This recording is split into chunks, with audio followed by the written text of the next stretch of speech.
Percy's Promise.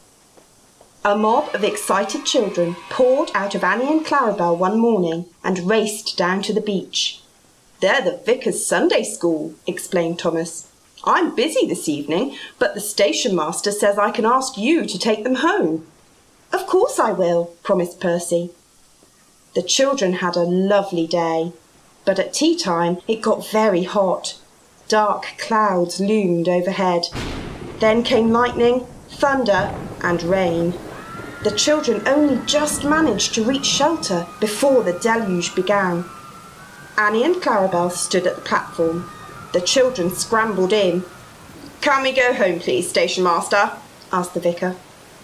The station master called Percy. "Take the children home quickly, please," he ordered. The rain streamed down on Percy's boiler. "Ugh!" he shivered and thought of his nice dry shed. Then he remembered. A promise is a promise, he told himself. So here goes. His driver was anxious. The river was rising fast. It foamed and swirled fiercely, threatening to flood the country any minute. The rain beat heavy in Percy's face. "I wish I could see, I wish I could see," he complained. They left a cutting and found themselves in water. "Oh, my wheels!" shivered Percy. "It's cold." But he struggled on. "Ooh, shh!" he hissed. "It's sloshing my fire." They stopped and backed the coaches to the cutting and waited while the guard found a telephone. He returned looking gloomy. "We couldn't go back if we wanted," he said. "The bridge near the junction is down." The fireman went to the guard's van carrying a hatchet. "Hello," said the guard. "You look fierce." "I want some dry wood for Percy's fire, please." They broke up some boxes, but that did not satisfy the fireman. "I'll have some of your floorboards," he said. "What? My nice floor?"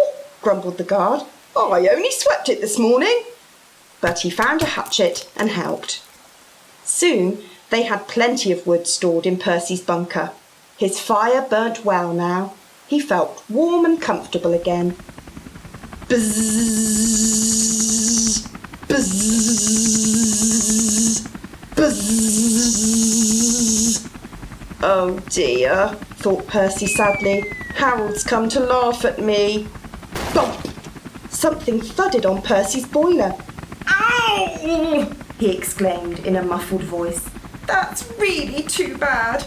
He needn't throw things." His driver unwound a parachute from Percy's indignant front. "Harold isn't throwing things at you," he laughed. "He's dropping hot drinks for us." They all had a drink of cocoa and felt better. Percy had steam up now.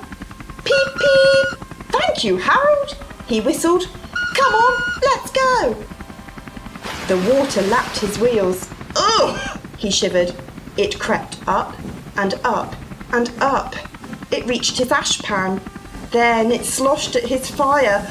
Ooh! Shh! Percy was losing steam, but he plunged bravely on. "I promised," he panted.